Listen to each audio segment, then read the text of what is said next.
unboxing. Buksan natin yung Nintendo DSi. Unboxing natin. Yan, panoodin nyo kung paano natin ini-unboxing yan. Binili natin yan sa Shopee ng 2,995. Panoodin nyo kung paano natin siya i-set up. Subscribe to my channel and comment down below kung anong mga katanungan nyo, sasagutin natin sa comment section. Sa September 13 mag-update ulit tayo ng channel. Update ulit tayo ng mga channel kung merong bagong channel. Update natin sa September. Nung August kasi hindi ako nakapag-update, kaya update natin ngayong September. Matagal-tagal din tayong hindi nakapag-upload ng YouTube. Medyo busy kasi, saka daming ginagawa. Saka nag-iipon din ako ng pera para mga pang-unboxing natin, para may pang content tayo. Salamat sa mga nanonood at palagi sumusuporta. Salamat.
Tapos na natin i-set up yung DSi Lite.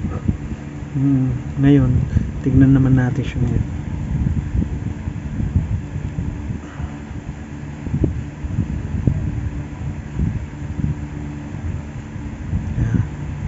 Ano siya, marami siyang laro, naka-curfew na to.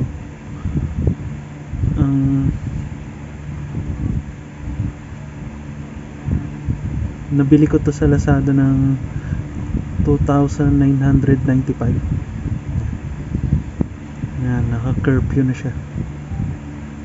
Mas magandang alternate sa sa lumalabas na, anong tawag doon, yung Unburnic na 3,000, yung pang PS1. Ito pinili ko dahil may mga Pokemon siya, saka Mario na wala doon.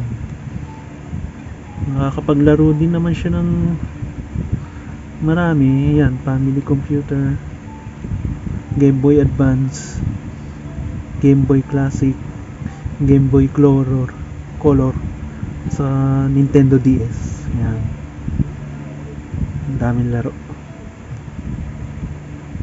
Subukan natin yung Mario.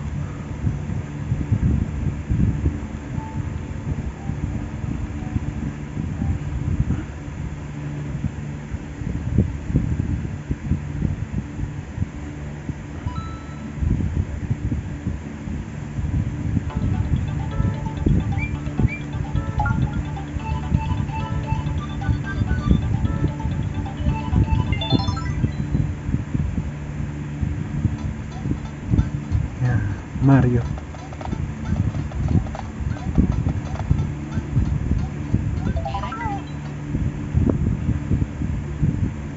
Saka matagal din tumalobat. 3 oras mahigit bago siya malobat.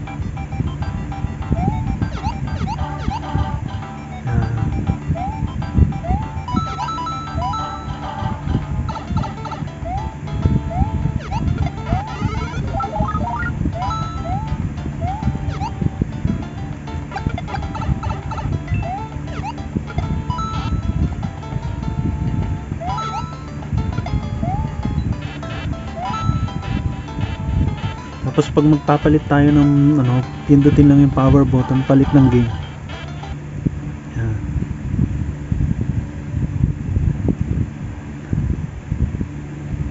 Tapos yan.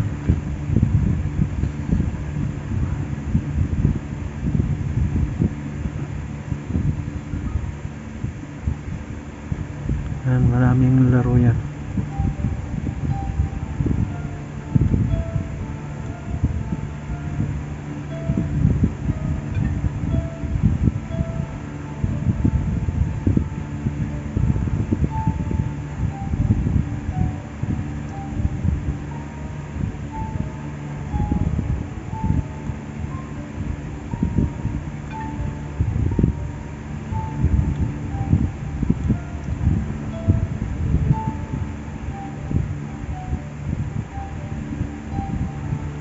Yan, marami siyang laro.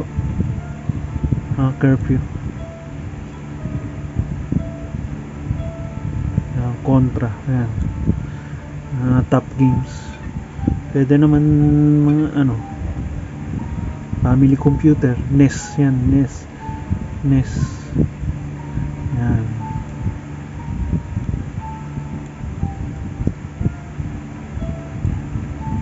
Yan, Jackal. Ganda nilalaro sa NES. Ito namang Game Boy Advance. Yan.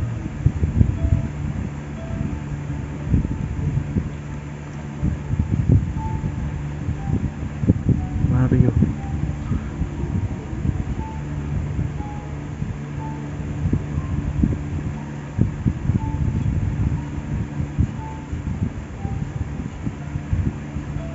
Metal Slug. Mas marami siyang malalaro.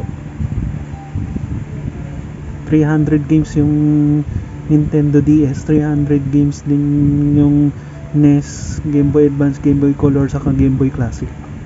Yan. Mas maganda siya sa ano. Yan. Mas maganda siya sa unburnick na PS1, yung 3,500, yung pinakamura. Kaya mas ito pinili ko. Yung nga lang, second hand na siya, pero okay naman. Salamat sa panonood. Subscribe to my channel at comment down below kung anong mga katanungan nyo. Sasagutin natin sa comment section.